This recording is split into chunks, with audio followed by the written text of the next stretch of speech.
ఇక్కడ నేను ఒకటే పిలిపిస్తున్నాను. నేనే డాక్రా సంఘాలు పెట్టాను. మా డాక్రా సంఘాలందరూ ఇక్కడున్నారు.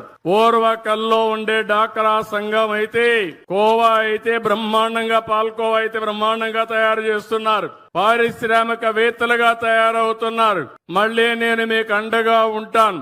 మిమ్మల్ని ముందుకు నడిపిస్తా.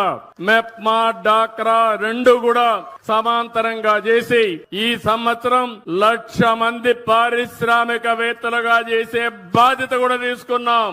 ఇప్పుడే ఇక్కడ సంధ్యారాణి గారు వచ్చారు. 70,000 మంది ఇప్పటికే మార్చారు. 5 సంవత్సరాల్లో 70,000 మందిని మార్చారు. మా డాక్రా సంఘాలు చూస్తే దగ్గర 1,00,000 సంఘాలున్నాయి.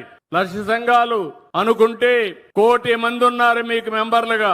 ఈ 1,00,00,000 మంది అనుకుంటే మీరు అమలు చేసి మీ ఇంటి పక్కోళ్ళని మీరు అమలు చేయించగలిగితే ఇది ఒక ఉద్యమంగా తయారవుతుంది, ప్రపంచానికి ఆదర్శం అవుతుందని చెప్పి తెలియజేస్తున్నా. డాక్రా సంఘాలు ఎప్పుడు కూడా స్ఫూర్తిదాయకంగా ఉంటాయి. ఇప్పుడే కాదు, చాలా మంది ఒకప్పుడు ఎగతాళి చేశారు నన్ను. ఈ డాక్రా సంఘాల వల్ల ఏమవుతుందన్నారు. నేను చెప్పా, ఏం చేస్తారో చూస్తారన్నా. ఈరోజు డాక్రా సంఘాలంటే రాజకీయ నాయకులకి భయం, గ్రామస్తుల్లో గౌరవం, అధికార యంత్రాంగానికి కూడా ఏ పని కావాలనే మీరే గుర్తొచ్చే పరిస్థితి వస్తారు. అది డాక్రా మెప్మా సంఘాల సత్తా అని మరొకసారి మీ అందరికీ విజ్ఞప్తి చేస్తున్నా. ఈ డాక్రా మెప్మా సంఘాల ద్వారా మా ఆడవాళ్ల శక్తి ఉంటో ప్రపంచానికి చాటి చూపించారని చెప్పి కూడా నేను మీకు తెలియజేస్తున్నా.